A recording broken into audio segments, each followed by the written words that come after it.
말 나온 김에 그 유시민 작가가 물론 이제 시일은 좀 지났어요. 뭐 그 심지어는 뭐 지난주 얘기이기 때문에 또 이렇게 시의성이 없는 얘기를 하긴 좀 그렇지만 간단하게 그 선생님은 유시민 작가의 그 재건축 논의 이런 것들 어떻게 보셨습니까? 저는 유시민은 왜 화가 났을까예요. 제일 의문이. 아, 왜 화가 났을까? 네. 그 말투와 어조 표정을 그러니까, 보면 화가 나 있어. 화나 있어. 그러니까 그 내용에 대해 들어가서 뭐 얘기하는 건 하도 많이 얘기돼 갖고 비슷한 얘기 동어반복이었죠. 비유만 달라. 예. 그리고 반론들도 뭐 나올 만큼 나왔으니까. 그런데 왜 화가 났지? 근데 이제 아주 얕게 하는 진단 중에 이런 게 있더라고. 조국을 홀대해서. 근데 무슨 유시민이 조국의 아버지도 아니잖아. 굳이. 예. 그건 너무 이상한 진단이고.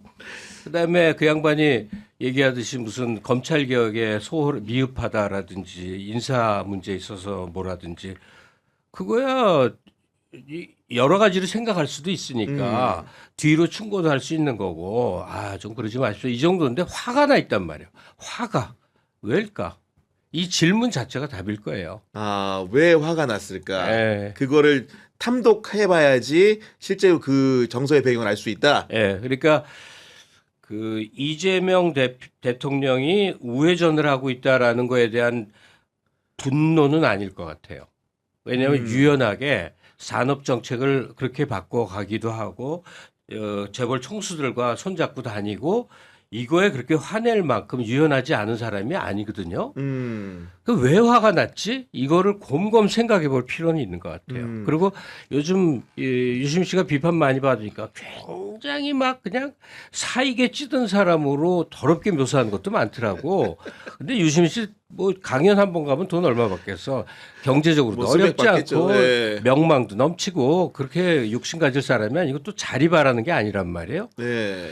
그는 뭐에 화가 났을까가 계속되는 의문이에요. 선생님은 짐작가는 거 혹시 없으세요? 짐작이 있지만 어떻게 말로 해. 그다음에 그날 대담에서 네.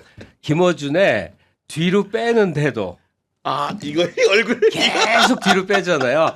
그 얘기는 딴 데 가서 하시고요. 오늘은 하지 마시고 뒤로 뺀 태도를 보면 앞으로 그 향방을 알 수 있죠. 네. 알 수 있죠. 그러니까 그러니까요.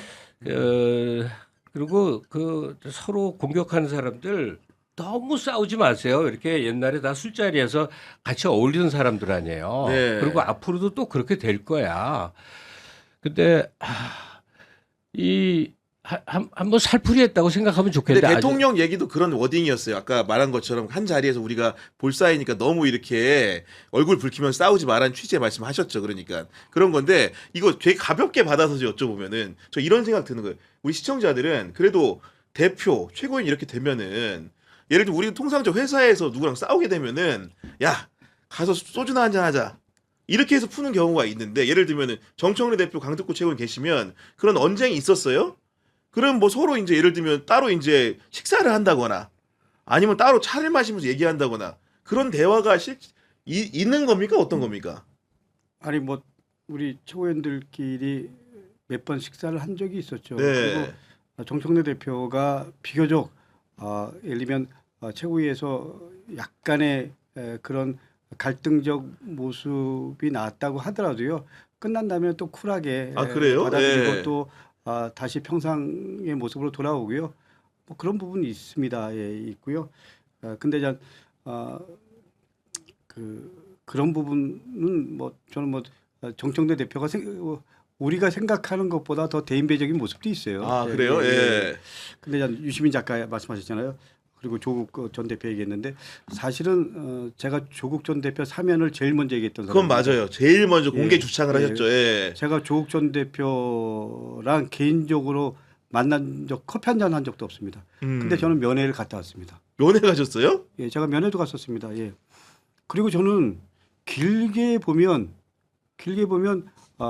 우리 조국 혁신당과 민주당이 함께 가야 된다라는 부분도 그런 생각도 가지고 있고. 아니 그런 부분도 네. 제 입장이었습니다. 그러나 원칙 지켜야 된다라는 거죠. 그리고 적어도 예를 들면 방식과 예를 들면 방법에 대한 부분들은 아니 당원 당규에 나와 있는데 개인적 당 대표라고 하더라도 당원 당규에 나와 있는 절차를 거쳐서 당 대표인 거잖아요.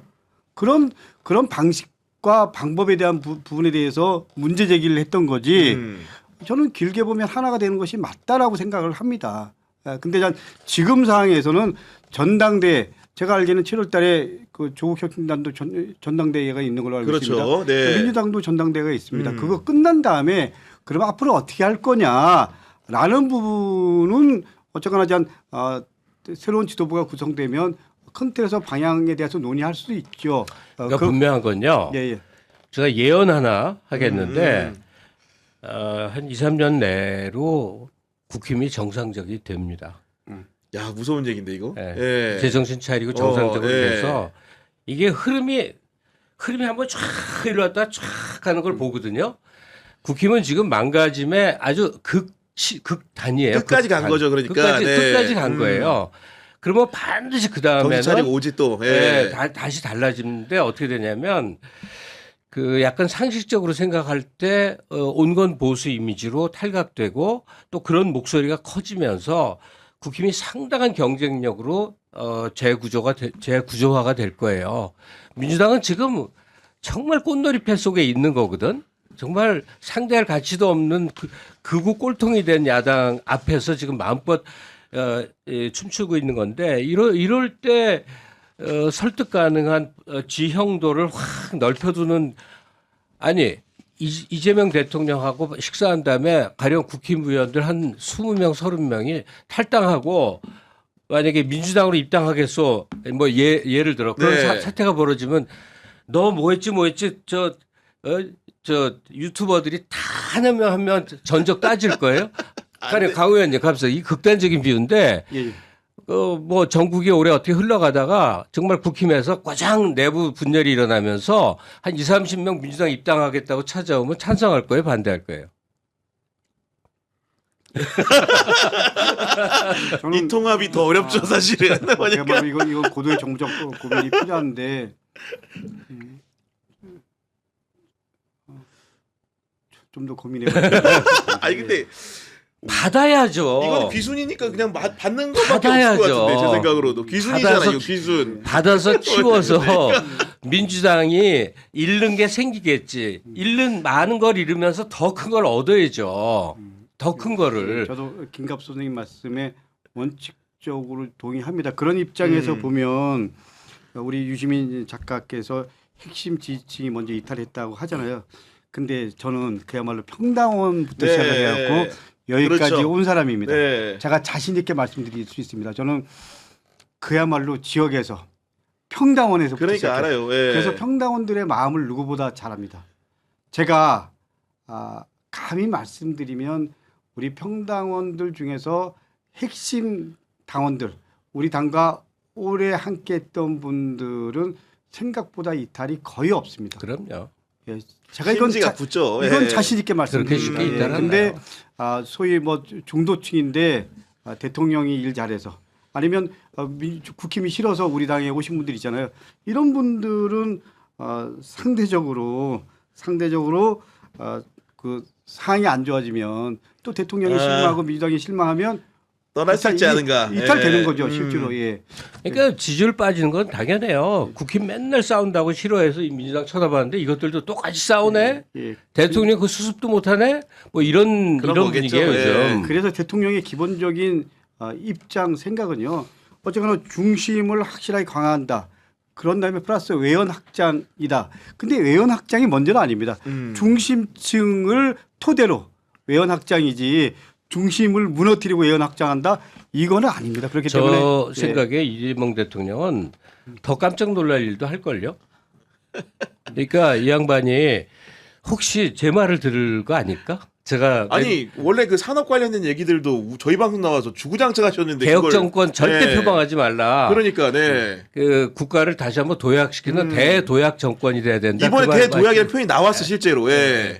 근데 제가 이건 반장난으로 하는 말인데 과거에 너무나 여러 번 한 말은 위대한 지도자는 자기 지지자를 배신할 수 있어야 된다. 그 말을 참 여러 번 했어요. 그 이재명 후보를 마주하고서도 그 얘기를 했었어요. 그게 왜 그러냐면 그 지지자 그룹 중에 뭐 코어라고 해도 좋고 강성이라고 해도 좋고 그 그룹의 상당수는 원리주의자들이 존재하게 마련이에요. 그 원리주의의 리더가 빠지는 순간부터 다수로부터 이렇게 멀어지는 그 일이 생기거든요. 그래서 뛰어난 지도자는 자기의 지지층을 배신할 수 있어야 된다. 그거의 사례가 노무현 대통령이 FTA를 추진하고 이라크 파병을 한 일 그렇습니다. 같은 아주 대표적인 거거든요. 근데 이재명 대통령 아마 더 깜짝 놀랄 일도 하실 거라고요. 아니 오늘 이렇게 선생님 말씀 듣다 보니까 말미인데 원래 뉴 이재명이라는 그 사조에 대해서 그런 굉장히 경계하는 표현들이 많았었는데 오늘은 얘기 들어보니까 좀 약간 달라지신 것 같아요 느낌이. 자꾸 뉴가 돼가네요.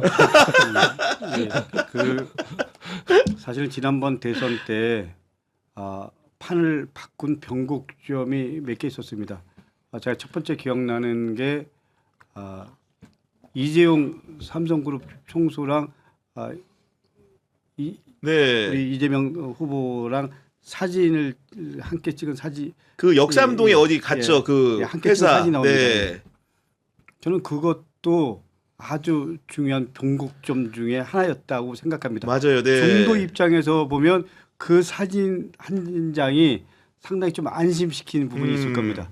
두 번째로는 정규제, 조갑제 이런 분들이랑 뭐 간담회 토론을 뭐 하는 밥도 겁니다. 먹고 이렇게 그런 걸 통해서 이재명 후보가 능력은 있다 확실한 거. 이런 메시지도 나름대로 안심을 시켰다라고 생각합니다. 맞아요. 그리고 또 한 가지 기억나는 건 이재명 대표가 민주당은 중도 보수 정당이다. 이렇게 민주당 어떻게 보면 프레임에 대전환을 한 거잖아요. 그렇게 한 것도 나름대로 상당한 의미가 있었다고 아니, 생각합니다. 근데 토를 하나 달겠는데 예, 예. 죄송한데 예. 민주당은 중도 보수 정당이라는 저 근원이 저 DJ예요. 그렇죠. 김대중이 예. 표방한 걸 예. 다시 찾아온 누군가 거고. 계속 이렇게 예. 변주한 거죠. 예. 그리고 이재명은 김대중에 조금 더 가까운 사람이에요. 저는 그렇게 아주 느껴요. 중요한 말씀을 하셨는데요. 사실은 그러지 않았으면 민주당은 기본적으로 집권하기 힘듭니다. 그러니까 지금 DJ 말씀하셨지만 DJ가 DJ 피연합하고 중도 보수 얘기하고 그러니까요. 준비된 대통령 이런 얘기를 했기 때문에 그리고 그 당시가 IMF 바로 직후 상황이었기 때문에 준비된 지도자가 필요했던 거죠. 그리고 예를 들면 문재인 대통령도 그렇고요. 이재명 대통령도 그렇고 다 탄핵 직후의 대통령이 됐습니다. 그러니까요. 다시 말하면 지금 대한민국 전체 정치 지형이 상대적으로 개혁 민주진영의 중심의 당이라는 입장에서 보면 여전히 힘든 어렵죠, 지형입니다. 구조상. 그렇기 때문에 네. 우리가 우리 것만 지키겠다 이런 게 과연 정권을 빼앗기는 것보다 더 중요한 아니, 가치냐. 그래서 그 사실 뭐 이재명 이런- 대통령이 문재인 전 대통령 만나서도 하는 표현이 구조적 다수라는 표현을 계속 쓰잖아요. 맞아요. 그게 그러니까 정확한 구조적으로 지금 표현이에요. 소수기 때문에 다음 대선 기약 없다는 얘기 아닙니까? 나 있을 때 구조적으로 이기는 다수를 만들겠다라는 거고 결국 그게 외연확장이란 말로 지금 표현이 되고 있는 거잖아요. 네. 그러니까 하여튼 뭔가 자기께 있는 사람들 대다수가 민주당으로부터 척져왔거든요. 자기 부동산이 좀 있거나 네. 자기 집이 있거나 어느 정도만 돼도 그거 불식 못하면 민주당은 그냥 대단한 위기가 국가 위기가 와서 어떻게 그럴 때만. 해서 정권 잡을 그런 일만 반복되니까 어부지리만. 네. 힘을 이만큼 더 왼쪽 바깥에 극으로 밀어내고 민주당이 상당한 정도로 보수주의를 수용해서 그 보수를 하는 건 딴 게 아니에요. 옛날에는 이념을 얘기할 때는 복잡했는데 지금은 그냥 시장주의에 투철한 거예요. 시장주의적 성격을 강화하는 건데 보세요. 이재용 회장한테 저는 상줘야 된다고 생각하는데 이 사람이 보니까 제가 그동안 쭉 지켜보니까 이재명 대통령을 너무 좋아하는 거야. 왜냐하면 후보 때 굉장히 어떻게 될지 모를 때 선생님 그렇죠. 발언, 선생님 발언 옛날에. 딱 데려와 갖고 이재명 대통령 후보를 모셔 갖고 사전에 이거 보여준 거 굉장히 큰 역할을 했거든요. 그러니까 최태원 회장만 하더라도 약간 업무적 관계로 대하는 것 같아. 근데 이재용 회장은 보니까 이재명 대통령하고 손잡고 뭐 하고 싶어 하는 그게 막 보이더란 말이에요. 그게 우리 사회에 좀 이 약간 뭐 주도권을 갖고 있는 사람들하고 이 대통령 그리고 민주당이 그렇게 소통할 수 있어야 돼요. 맞아요. 네. 실제로 이재용 삼성그룹 총수가 후보 때 이재명 후보와 사진을 함께 찍었다라는 거 이거 하나만 하더라도 예를 들면 현장이나 그 내용 포함해서 그거는 대단한 결단입니다. 그러니까요. 저는 그렇게 생각합니다. 예. 대통령이 안 됐는데 그 전에 했다는 그러면 거기 될지 안 때문에 될지 아마 알 수 없는데 삼성그룹 내부에서도 경론이 있었겠죠. 총수의 네. 입장 판단은 존중하지만 그렇지만 내부적으로 상당히 긴장되고 그리고 다른 네. 메시지를 이재용 회장께 전달했을 겁니다. 그럼에도 불구하고 그렇게 입장 정리한 건 큰 거고요. 어쨌거나 기업이 아무리 대통령의 뜻을 존중한다고 하더라도 기본적으로 기업은 기업일 수밖에 없습니다. 그럼요. 네. 이렇게 대규모 투자를 하는데 기업의 생존, 기업의 미래, 기업의 전략적 판단, 시장 환경 이런 거가 먼저지 대통령의 입장이 시킨다고 합니까, 먼저겠습니까? 그거를? 그러니까 예. 그리고 지금은 이게 7, 80년대만 하더라도 다 관중심이었잖아요. 근데 이게 그 90년대, 2000년대 들어서 어떻게 보면 시장 윤석열 정권 들어서 좀 더 박근혜 정권 시장에다 좀 더 힘을 준 거잖아요. 네. 기업에다. 근데 지금은 기업과 이 정치권이 함께 협력하고 그야말로 글로벌 경쟁 체제에서 어떻게 하면 기업이 살아남을 건가, 어떻게 하면 대한민국의 미래를 제대로 만들 건가 서로 협력하는 시대입니다. 그렇기 때문에 지금은 협력이라는 그러니까요. 관점에서 봐야지 기업이 그렇게 만만한 존재인가요? 그렇기 때문에 저는 이재명 대통령의 큰 틀의 방향과 기업의 가치, 기업의 이익, 기업의 미래 이런 부분에서 투자가 합의된 거지 네. 어떻게 예를 들면 비틀어서 나옵니까? 비틀어서 네. 나옵니까? 말도 안 되는 아니, 겁니다. 그리고 끝으로 딱 하나만 의원님한테 여쭤볼게요. 제가 중간에 여쭤보지 못 여쭤봤는데 이재명 대통령도 겪어보셨고 가까이서 예, 예. 그다음에 정청래 대표랑도 이렇게 호흡을 맞춰봤고 김민석 제가- 총리랑은 굉장히 오래된 관계인데 그 세 분 다 사람이니까 일하다가 화를 낼 때가 있잖아요. 좀 이렇게 세 분 다 화를 회의하는 도중에 낼 때도 있었을 것 같은데 좀 어떤 차이가 있는지 간편하게라도 설명을 좀 드릴 수 있을까요? 본인이 화가 났다. 뭔가 쓴소리를 하고 싶다. 그 세 분이 어떻게 말씀을 하시는지 태도, 예, 근데 방식. 공적인 자리에서 화를 내는 경우는 세 분 다 없었던 거 같고요. 아 그래요? 예. 그 정청래 대표는 어쨌거나 좀 본인 입장에서 좀 심기가 불편하다 그러면 담배 피러 옥상을 가는 거 같아요. 한 대표로 가는 건. 아 일단 해소를 하고 예, 와야 예, 되니까. 네. 예. 김민석 총리는 말을 약간 좀 불편해지면 말을 잘 좀 안 하시는구나. 예. 숨고르기를 좀 하는 것 같고요. 네. 이재명 대표도 그냥 허 웃는다든지 이런 식으로 넘기는 것 같습니다. 그러니까 다들 멘탈이 뭐 만만한 분들이 아니죠. 그러니까 자기 예. 복심을 예. 쉽게 드러내지 않는군요. 예, 그러니까 예, 네. 예. 그게 뭐 내공이죠. 알겠습니다. 오늘 정말로 유쾌한 토론이 됐는 것 같은데 방송 보는 많은 분들도 뭔가 이제는 우리 멸칭 쓰지 말자고 약속을 했잖아요. 대통령들끼리도. 그러니까 앞으로 그런 일이 없어야 될 것 같고 우리 선생님 마지막으로 한마디 좀 부탁드립니다. 아니 뭐 네. 그 미워하는 댓글 다시는 분, 그 이상한 데 계신 분 말고 그냥 우리 네. 일반 민주당 가까이 있는 사람들 조금만 더 생각하면 그렇게 미워할 일 아니고요. 그다음에 만약에 누가 정청래 막 욕하는 사람 있잖아요. 제가 증언할 수 있는데 한 인간으로 참 좋은 사람이에요. 반대쪽도 비판한 사람들 있잖아요. 그 잘못 알고 계신 게 너무 많아. 요새 유시민 비판이 그냥 그 무슨 대유행이더라고. 그래갖고 뭐 옛날 유촉세 시절로 해갖고. 유촉세. 근데 그 나이 든 사람의 충정으로 볼 수도 있죠. 예. 근데 다시 한번 마지막. 유시민은 왜 화가 났을까? 저는 그러면서 갑자기 지금 시계가 보이는데 그 언박싱 얘기했는데 우리 선생님도 지금 시계 차고 계시네 보니까 네. 지금 이재명 대통령 시계를. 전에 청와대에서 보냈더라고. 그러니까요. 그래서 예. 야 나를 기억하는 사람이 아직 있네 하면서 고마워하면서 알겠습니다. 요새 맨날 차요. 네, 유시민 작가님 다음 발언 참고하시기 바랍니다. 알겠습니다.